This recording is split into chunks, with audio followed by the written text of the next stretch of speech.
The Wasteland by T.S. Eliot, Part 2. A Game of Chess.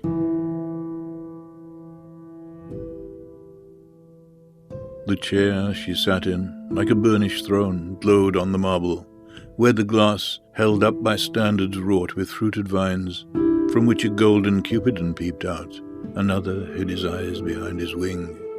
Double the flames of seven-branched candelabra, reflecting light upon the table as the glitter of her jewels rose to meet it, from satin cases poured in rich profusion, in vials of ivory and coloured glass unstoppered, lurked her strange synthetic perfumes, unguent, powdered or liquid, troubled, confused, and drowned the sense of odours, stirred by the air that freshened from the window.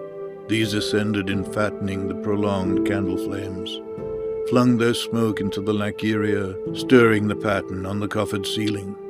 Huge seawood fed by copper, burned green and orange, framed by the coloured stone, in which sad light a carved dolphin swam.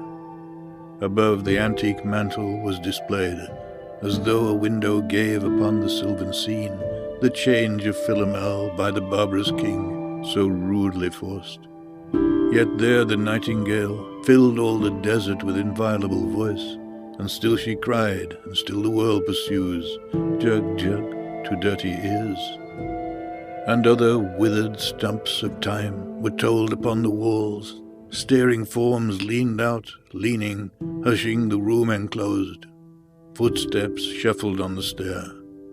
Under the firelight, under the brush, her hair spread out in fiery points, glowed into words, then would be savagely still.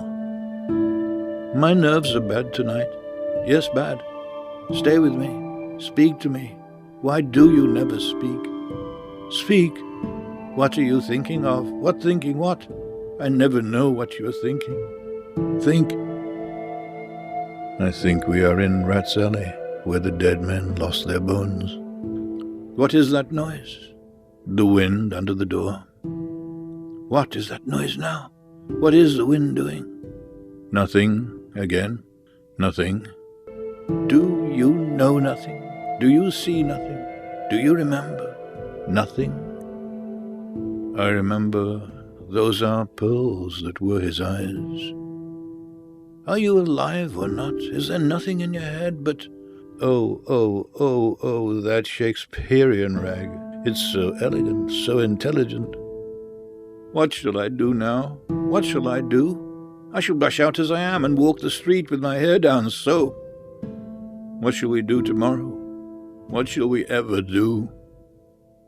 The hot water at 10, and if it rains a closed car at 4.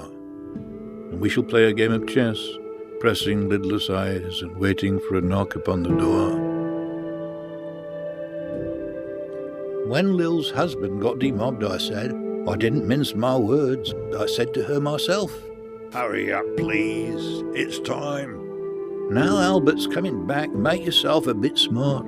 You want to know what you done with that money he gave you to get yourself some teeth? He did. I was there. You have 'em all out, Lil, and get a nice set, he said. I swear, I can't bear to look at you. And no more can't I said. And think of poor Albert. He's been in the army 4 years. He wants a good time.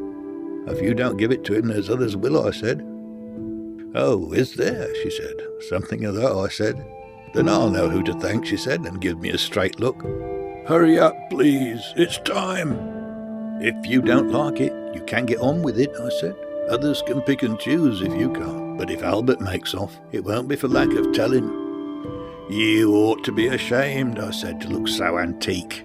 And her only 31. I can't help it, she said, pulling a long face.